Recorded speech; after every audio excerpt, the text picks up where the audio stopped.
সুন্দরবনের ভেতরে সমুদ্রের একেবারে তীর ঘেঁষে গরিব রতন তার পরিবার নিয়ে বাস করে। ছেলের বিয়ের পর একমাত্র মেয়ে লতার বিয়ের কথা চলছে বাড়িতে।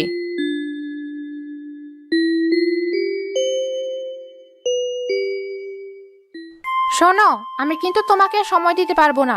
যে করে হোক এই সংসার তোমার আলাদা করতেই হবে।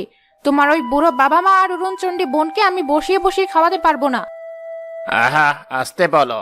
কেউ সব কথা শুনে ফেলে কেলেঙ্কারি হয়ে যাবে। শোনুক, তাতে আমার কি? আমি কি অহেতুক কোনো কিছু বলেছি?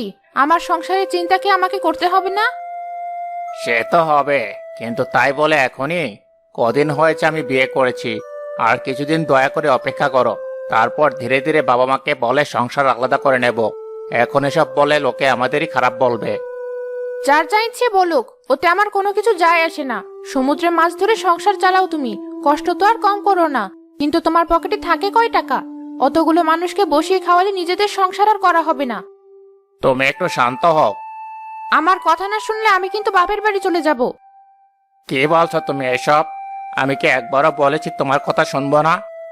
তা বলনি, কিন্তু আজকাল করতে করতে দিনের পর দিন পার করছো। আমি আর সহ্য করতে পারছি না। তুমি খেয়ে টাকা কামিয়ে নিয়ে এসো, আমি কষ্ট করে রান্না করি, আর তারা বসে বসে শুধু খায়। এটা আমি আর কতদিন সহ্য করব? তাছাড়া বাবা বলেছেন তুমি সংসার আলাদা করে নিলেই তোমাকে মোটরওয়ালা বড় নৌকা কিনে দেবে। তখন তুমি আরো বেশি মাছ ধরতে পারবে। বলো কি সত্যি? তা নয় তো কি? ঘটক মিথ্যা বলে তোমার এই গরিব বাড়িতে আমার সম্বন্ধ করেছিল বলে বাবা অনেক রাগ করেছিলেন। পরে শুধু তোমাকে পছন্দ হয়েছে বলে বাবার কিছু বলেননি।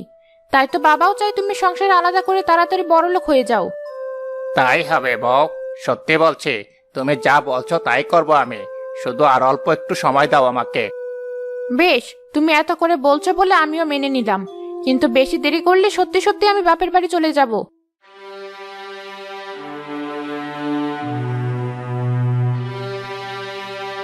মা, তুমি এভাবে কাঁদছো কেন? কি হয়েছে তোমার? কেউ তোমাকে কিছু বলেছি? কে আর কি বলবে মা, এত কষ্ট করে এই অভাবের সংসারে তোদের মানুষ করেছি। হয়তো তোদের ভালো একটা জীবন আমরা দিতে পারিনি, কিন্তু যতটুকু পেরেছি চেষ্টা করেছি। সে তো জানি, কিন্তু তুমি এভাবে কাঁদছো কেন? নবীন আর ওর বউ আমাদের বোঝা মনে করে। তারা আমাদের সাথে এক সংসারে আর থাকতে চায় না। শুধু মুখ ফুটে বলতে পারছে না বললে এখনো আমাদের সাথে এক সংসারে আছে। কি বলছো তুমি এসব? কে বলেছে তোমাকে? আমি কিন্তু এগুলো একদম বিশ্বাস করতে পারছি না মা। ভাইয়া এমনটা করতে চাইতে পারি না। যে তোমাকে এগুলো বলেছে সে মিথ্যে বলেছে। হয়তো আমাদের সংসারের ভালো তার সহ্য হচ্ছে না, তাই ঝামেলা বাঁধিয়ে দিতে এসব বলেছি।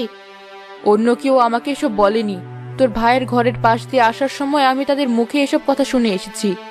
কি বলছো তুমি মা? আমি যেন নিজের কানকে বিশ্বাস করতে পারছি না। কি হয়েছে তোমাদের?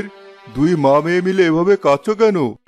তোমার আর কি, এদিক ওদিক ঘুরে ঘুরে সময় কাটাও, কোনো কিছু করো না। কিসব বলছো তুমি? আমি আবার কি করব? আমার ছেলে রোজগার করছে, সংসার চালাচ্ছে। আমার আবার কি করতে হবে? সেটাই তো, তোমার ছেলের কি নিজের সংসার নেই? সে নিজের রোজগার দিয়ে আমাদের জন্য খরচ করছে। আমরা তার বোঝা হয়ে গেছি। সে আমাদের আর খাওয়াতে পারছে না। সবই যখন জেনে গিয়েছো তখন আর লুকিয়ে রেখে লাভ নেই। আমি নিজেই তোমাকে খুলে বলছি বাবা, আমি আর তোমাদের ভরণ পোষণের দায়িত্ব পালন করতে পারবো না। তোমরা এবার তোমাদের ব্যবস্থা করো। হ্যাঁ বাবা, তা না হলে আপনাদের খরচ চালাতে চালাতে আমাদের সারা জীবন এমন কষ্ট করে চলতে হবে। কোনোদিন সুখের মুখ দেখতে পারবো না। আপনারা তিনজন বেকার মানুষ, আপনাদের পেছনে তো আর কম খরচ হয় না। সেই টাকা জমালে আমাদের অনেক বেশি উন্নতি হবে। হয়তো আজকের এই দিন দেখার জন্য জীবনে এত কষ্ট করেছি। ভাগের ভয় না পেয়ে গহীন বনের ভেতরে ঢুকে কাঠ কিনে এনে সংসার চালিয়েছি। ভেবেছিলাম এবার একটু আরামায়েশ করব। তুই আমাকে খুব আরামায়েশ দিলি বাবা। যা তোরা, আমাদের চিন্তা তোদের করতে হবে না। দেখি তাতে উপরওয়ালা আমাদের না খাইয়ে রাখেন কিনা। বাবা, তুমি আমার উপর রাগ করো না। যা কথা হওয়ার হয়ে গিয়েছে, তুমি আবার কথা বাড়াচ্ছ কেন? ওনাদেরকে নিজেদের মতো করে থাকতে দাও। কালকের খাবার কোথা থেকে জোগাড় করবে সেই চিন্তা তো তাদের এখন করতে হবে। চলো তুমি। কেঁদো না লতার মা, আল্লাহ আমাদের একটা ব্যবস্থা ঠিক করবেন। দেখেছো, সংসার আলাদা হয়েছে বলে আজ মাংস খেতে পারবে। তা না হলে ঠিক করে এক টুকরো মাছও জুটলো না কপালে। কিন্তু বাবা মা লতার জন্য খারাপ লাগছে। ওরা কি খাবে? মানুষের জন্য অত মায়া করলে নিজে ভালো থাকা যায় না। তুমি বড্ড ভালো মানুষ, তাই তোমার এখনো এই অবস্থা। বেশি ওদের জন্য মন খারাপ হলে বলো, সব নিয়ে দিয়ে আসি, আর আমি বাবার বাড়ি চলে যাই।